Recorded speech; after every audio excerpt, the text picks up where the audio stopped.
আসসালামু আলাইকুম everyone, welcome to my channel. এবার বানিয়েছিলাম আমের আইসক্রিম। শুরুতেই আমগুলোকে ধুয়ে নিচ্ছিলাম এবং মা চিনি দিয়ে দুধগুলোকে জাল করে রাখছিল, মানে ফার্স্টে ফ্রিজিং করে তারপর বের করে রাখা হয়েছে। তো এখন আমি এখানে খুঁজতেছিলাম যে ব্লেন্ডিং করতে হবে আমগুলোকে কেটে। তো এটা পেয়ে গেলাম, এটা দিয়ে আর কি ব্লেন্ড করতে হবে। তো আমাকে একটু খ্যাত লাগতেছে, কিছু মনে করেন না। তারপর হইতেছে যে এই তো মা আর কি আমগুলোকে ছুলতেছিল। এই আমগুলো ওদের বাসায় আম ছিল, আর আমগুলো মোটামুটি একটু নরম থাকায় তাই আর কাটতে হয়নি। মা হাত দিয়ে আর কি মোটামুটি একটু ম্যাশ করে নিচ্ছিল। তারপর ম্যাশ করে এটার যেই মানে আঁশগুলো আছে সেগুলো আর কি ছাড়িয়ে নিচ্ছিল।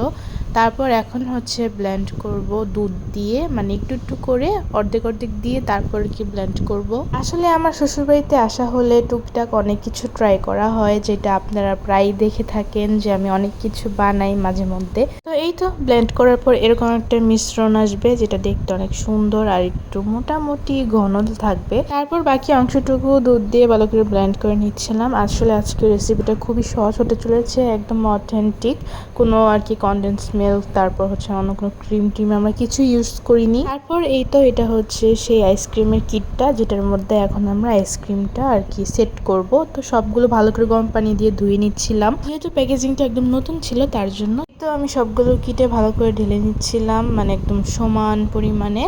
তো আমি খুবই এক্সাইটেড ছিলাম অনেক দিন ধরেই, যেহেতু আমের সিজন, তাই আমের আইসক্রিমটা বানাবো।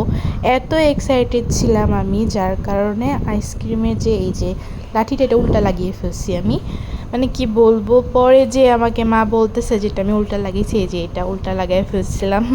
যাই হোক, তো তারপর এখন আর কি এটা ফ্রিজে রেখে দিব। এগুলো আমি একদম 6 ঘন্টা পর্যন্ত ফ্রিজিং করব, এবং যেহেতু অনেকগুলো বানিয়েছিলাম তাই অবশিষ্টগুলো একটা বাটিতে করে ফ্রিজে রেখে দিব। এই আইসক্রিমগুলো বানানো শেষ করি সন্ধ্যা 7টা বাজে, আর বের করব রাত 12টা বাজে। তাই আমি এতক্ষণ সময় কি করব না পেয়ে আমার ননদ আমাকে বললো যে তাকে মেহেদি দিয়ে দিতে। তো এই ডিজাইনটা দেখে দেখে তাকে মেহেদি দিয়ে দিলাম। আমি ভেবেছিলাম আইসক্রিমটা ঠিক 12টার সময় বের করব, কিন্তু আপনাদের ভাইয়া বারবার বলতেছিল যে আইসক্রিমটা নাকি হয়ে গেছে। তো এখন আর কি বের করব। এর আগেও বারবার এসে দেখে গেছে যে আইসক্রিমটা হয়েছে কিনা, তাই গিয়ে বারবার আমাকে বলতেছিল যে আইসক্রিমটা বের করে নিয়ে আসতে। তো এই তো নিয়ে যাচ্ছিলাম। আইসক্রিম তো বের করলাম, ঠিক আছে, কিন্তু এটা বের করাটা খুবই মানে বিপজ্জনক ছিল। এই দেখেন, যেটা ভাবছি ওইটাই হয়েছে।